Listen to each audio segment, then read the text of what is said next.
वो फॉरेंसिक का हमने ट्रेलर देखा और बड़ा थोड़ा डरावना सा लगा, और ऐसा लगा जैसे कोई क्राइम थ्रिलर है, और ये भी लगा कि ये कोई बहुत जबरदस्त सस्पेंसफुल कुछ है, ऐसा कुछ लगा। आप जी सर। थोड़ा बताएं जहां तक बता सकते हैं, क्योंकि सर पूरी बिल्कुल बात सही तो लगा। हाँ। बिल्कुल हाँ, बिल्कुल सही लगा आपको। ये एक edge of the seat crime thriller ही है। ये एक इन्वेस्टिगेटिव ड्रामा भी आप इसे कह सकते हैं। जैसे कि आपने ट्रेलर में देखा कि एक बहुत ही छोटे शहर मसूरी की कहानी है, जहाँ पे बिना किसी कारण छोटी बच्चियां गायब हो रही हैं। और and there is a pattern, there is a certain pattern in the way these girls are getting killed. और यहाँ पे पहली बार आप सिनेमा में फोरेंसिक साइंस के बारे में देखेंगे, फोरेंसिक ऑफिसर्स के बारे में थोड़ा इन डेप्थ जानेंगे। अनफॉर्चुनेटली हिंदी सिनेमा में फोरेंसिक साइंस और फोरेंसिक ऑफिसर्स या एक्सपर्ट्स की जिंदगी कैसे होती है उस विषय में बहुत सारी चीजें अवेलेबल है नहीं। सो राधिका आप्टे जो एक पुलिस ऑफिसर का रोल प्ले कर रही हैं, उनके साथ मेरा जो किरदार है जॉनी खन्ना, वो मिलके कैसे वो केसेस सॉल्व करता है, कैसे उन उन उस पूरे केस के तह तक जाके फाइनली वो मर्डरर को कैसे पकड़ते हैं, उस बारे में है ये फिल्म। और काफी ट्विस्ट्स एंड टर्न्स हैं। It is actually an adaptation of a film by the same name. It was a Malayalam, south का, साउथ की साउथ सिनेमा। साउथ की फिल्म थी, जिसमें ममता जी थी और जिसमें टोविनो थॉमस थे। तो ये उसकी अडेप्टेशन है। More or less we've tried to keep the soul of that original film intact, because that was primarily the reason why we loved the film so much. But इसमें हमारे खुद के interpretations और perspectives भी हैं। Very good. अच्छा, एक बात है कि अभी जो दौर सिनेमा का एक है, जी उसमें वो हीरो की वो जो एक इमेज थी ना, वो सलमान खान टाइप की, बदन उघाड़ू टाइप की वो जो इमेज होती थी कि हीरो आता था और शर्ट उतारता था, आपने वो परसेप्शन एकदम चेंज सा कर दिया है। सर, ये कहना नाइंसाफी होगी कि मैंने किया है। मेरे से पहले बहुत लोग आ चुके हैं जिनके जिनके दिए गए रास्तों पे मैं चला हूं। मतलब अगर मैं कहूँ तो बलराज साहनी भी थे, फिर उनके बाद नसीर साहब भी थे, फिर इरफान साहब भी आए। अ, मैं अपनी तुलना इन लोगों से नहीं कर रहा।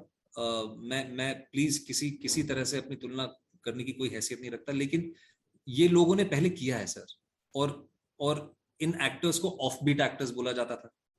अब मुझे भी मेरे करियर की शुरुआत में ऑफ बीट एक्टर बोला जाता था। बट आई थिंक मोरलेस लोग ही ऑफ बीट हो गए। तो जो ऑफ बीट चीजें हुआ करती थी, जो ऑल्टरनेट चीजें हुआ करती थी, वो अब मेन स्ट्रीम में आ गई हैं, और इसलिए आपको बहुत ही ज्यादा रिलेटेबल कहानियां, रिलेटेबल लोग दिखते हैं कहानियों अच्छा, आपके अपोजिट में जितनी भी नायिकाएं आई, में। जी सब बड़े बड़े नाम रहे, जी। और सभी ने आपके साथ, आपकी मतलब बहुत तारीफ करी आपके साथ काम करते हुए। लेकिन अभी राधिका आप्टे के साथ फॉरेंसिक में कैसी ट्यूनिंग रही? काफी बढ़िया रही सर। और मैं काफी सरप्राइज नहीं हूँ इस चीज को लेके, क्योंकि हम दोनों एक दूसरे के काम की बहुत प्रशंसा काफी समय से करते आ रहे हैं। दोनों एक दूसरे के साथ काफी समय से काम करना चाहते थे। एक आध बार हिट एंड मिस भी हुआ, लेकिन वो मटेरियलाइज नहीं हो पाया। बट फॉर्चुनेटली 2022 में फाइनली जब फोरेंसिक आ रही है, तो उनके साथ कोलैबोरेट करने का मौका मिला मुझे। रियली एक्साइटेड, काफी अच्छा लगा उनके साथ काम करके, बहुत ही इजी टू वर्क विद है। और ऑफ कैमरा उनके साथ समय बिता के वो किस किस प्रकार के इंडिविजुअल हैं वो भी जानने का मौका मिला। तो काफी अच्छा लगा Radhika as a person, Radhika the person को जानने में। काफी खुशी हुई इस बात की, और उम्मीद यह है कि उनके साथ काम करता रहूंगा मैं। फॉरेंसिक के बारे में और आपको ऐसा क्या लगा कि इस से क्या कुछ अलग, जैसे साउथ से एडेप्टेशन है इसका, जी तो इसमें और उसमें कुछ फर्क मतलब है? सर, जैसे मैंने पहले कहा कि the soul of the film जो है, जो रूह है फिल्म की, जो उसका उसका असल ढांचा है, उसको हमने वैसे ही बरकरार रखने की पूरी कोशिश की है। लेकिन उसके आसपास की बहुत सारी चीजें जो हैं, जैसे कि टू बिगिन विथ मेरा कैरेक्टर और टोविनो सर का कैरेक्टर बहुत अलग है। They are completely different characters, they are completely different individuals. Crime की और फोरेंसिक साइंस की दुनिया हमने लगभग वही रखी है, लेकिन उसके आसपास के क्षेत्र की जो भी चीजें हैं जो एड करती हैं स्टोरी टेलिंग को, उनको उनको हमने चेंज करके उनमें बदलाव लाने की हमने कोशिश की है। अच्छा, फॉरेंसिक की जो लोकेशन, जैसे कि ट्रेलर से पता लगा है, मसूरी बताया जा रहा है, जी तो ज्यादातर हिस्सा मसूरी में ही शूट हुआ या कहीं और भी लोकेशंस रही? सर, मसूरी देहरादून में ही मोस्टली ये फिल्म शूट की गई है। कुछ पोर्शंस जो इंटीरियर्स के थे वो हमने बॉम्बे में किए हैं शूट, या I think, but you can say 95% of the film वो शॉट इन उत्तराखंड में। अच्छा, जी और बाकी के जो को एक्टर्स आपके साथ हैं, रोहित रॉय हैं जी और साथ में आपके ये प्राची देसाई भी हैं, जी और दारा सिंह साहब के साहबजादे बिंदु दारा जी सिंह भी हैं। जी, बिंदु सर तो भी जी। जी जी जी जी जी, इनके साथ कैसा लगा? कुछ खास, कोई कोई यादगार, कुछ कुछ ऐसी बात कोई जो फॉरेंसिक से जुड़ी हुई हो? सर इन सभी लोगों को तो मैं पर्सनली जानता ही हूँ। विंदु सर के साथ मेरे करियर की शुरुआत हुई थी 18 साल पहले। तो जो मेरा पहला टेलीविजन शो था, जो मैंने दिसंबर 2004 में शूटिंग शुरू की थी जिसकी, तब से विंदु सर को जानता हूं मैं। उस शो का हिस्सा वो भी थे। और 18 साल बाद हमारी मुलाकात हुई फोरेंसिक के सेट पे। तो काफी काफी पुरानी यादें थी जो जुड़ी हुई थी साथ में उनके।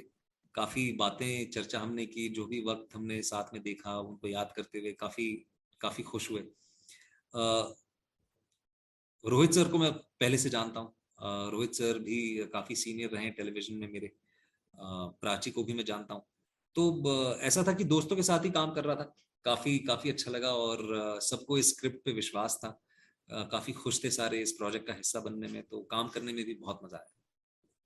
अच्छा, मैंने वैसे आपका ना सारा काम देखा है, फिर भी मैं आपसे एक आखिरी सवाल पूछना थैंक चाहता यू हूँ सो मच सर। कि जो मिर्जापुर के बबलू भैया जी आपकी अपनी जो अपने अब सच बोलिएगा कि बिल्कुल, मैं जो भी कहूंगा सच आप कहूंगा, सच के सिवा कुछ नहीं कहूंगा। आप जो है अपने किस किरदार से सबसे सेटिस्फाइड है, और किससे आपको लगा कि यार घर से निकलना मुश्किल हो गया, अब तो मेरा लोग पहचानने लगे? सर घर से निकलना मुश्किल अब तक नहीं हुआ है। मैं आज भी घर से निकलता हूँ, दूध दही लेने मैं खुद ही जाता हूँ। लोग पहचानते हैं, परेशान नहीं करते। लेकिन जो जो प्यार मुझे, जो लोगों की तरफ से प्रशंसा और प्यार इकट्ठी मुझे मिली, मेरा काफी सौभाग्य रहा है कि वक्त दर वक्त हर साल दूसरे साल मुझे वो मिलती रही है। और वो रिकग्निशन, जो ब्लेसिंग एक है, वो मैं उसको बिल्कुल रिकग्नाइज करता हूँ। तो मैं किसी एक प्रोजेक्ट को नहीं कह सकता कि इसकी वजह से मेरा मेरा भला हुआ, या इसकी वजह से आज मैं एक स्टार बन चुका हूँ सो कॉल्ड। मैंने बालिका वधू जब किया था तो पूरे देश ने मुझे इतना प्यार किया था। जब बालिका वधू मैंने किया था तो मुझे एक नई लीज ऑफ लाइफ मिली थी, क्योंकि उसके पहले भी मैं टीवी कर चुका था लेकिन मेरा कुछ खास हो नहीं रहा था। फिर उसके बाद मैंने एक और टीवी शो किया था जिसका नाम है बाबा यसोवर ढूंढो। वो भी बहुत लोगों ने पसंद किया था, पूरे देश भर में चला था वो शो। फिर मैंने डेथ इन द गंज की थी, कोंकणा सेन शर्मा की पहली फिल्म। उसके लिए मुझे बहुत बहुत बहुत ज्यादा प्यार मिला। फिर बबलू पंडित के लिए मिला। तो ये मेरा सौभाग्य रहा है, शायद किस्मत रही है कि लोगों का प्यार वक्त के साथ सिर्फ बढ़ता रहा है। तो अनफॉर्चुनेटली मैं किसी एक को चूज नहीं कर पाऊंगा सर। चलिए, फिर एक एडिशनल सवाल और। जी 17 साल की उम्र से आप एक्टिंग कर रहे हैं, और आपने ये कहा कि कॉलेज में आप डांस बहुत अच्छा करते थे, लेकिन अभी तक आपको कोई ऐसा किरदार नहीं मिला जिसमें आप अपना डांस का जौहर दिखा सकें, जी, कि मिला? नहीं सर अब तक नहीं मिला है। और डांस का जौहर दिखाने के लिए बड़ी मेहनत करनी पड़ेगी, क्योंकि सालों से मैंने डांस प्रॉपरली जो मैं ट्रूप में करता था वो वैसे नहीं किए। लेकिन I am waiting for a script like that sir. जिस दिन कोई काबिल स्क्रिप्ट होगी जिसके लिए मैं अपना वक्त निकाल पाऊं, और जिसके साथ मैं जुड़ पाऊं पूरे दिल से, तो वो अब तक आई नहीं है सर ऐसी कोई स्क्रिप्ट। और आपने कोई एक्टिंग स्कूल भी ज्वाइन नहीं किया, ये आपने अपने एक इंटरव्यू में बोला, फिर इतनी सहजता से कैसे आप मतलब रोल को करने लगे? ये संजीव कुमार का नया अवतार है क्या? सर ये बहुत बड़े बड़े नाम है सर। ये मत मत कहिए सर, ये बहुत अनफेयर है। ये बहुत अनफेयर है उनके लिए। अ, तो क्या सवाल क्या था सर? सॉरी मैं भूल गया। नहीं तो ये सहजता जो है वो बड़ी ये मतलब कहाँ आपने से आई? बताया कि आज कोई कलाकार। सर आई थिंक सवाल मेरा ये था कि आपने एक इंटरव्यू में ये कहा था कि आपने कोई प्रॉपर ट्रेनिंग नहीं ली जी सर, जी sir. Sir I acting think का कोई। जी, आई आपने एक्टिंग की कोई। थिंक जिन लोगों को। फ्रेम फ्रीज हो गया है। हाँ अब आ रहा है सर, अब ठीक है। जी जी जी, बिल्कुल आ रहा है, अब आ रहा है, हाँ। तो सर मैंने बहुत जल्दी इस चीज को शायद समझ लिया था, और खास तौर पे मेरी मेरी जो मदर है उनकी वजह से, क्योंकि उनकी चॉइसेस भी बड़ी अनकन्वेंशनल रही हैं। उनको भी संजीव कपूर सर, संजीव कुमार सर और बलराज साहनी सर, उनको यही ऐसे ऐसे कलाकार हमेशा से पसंद आए हैं।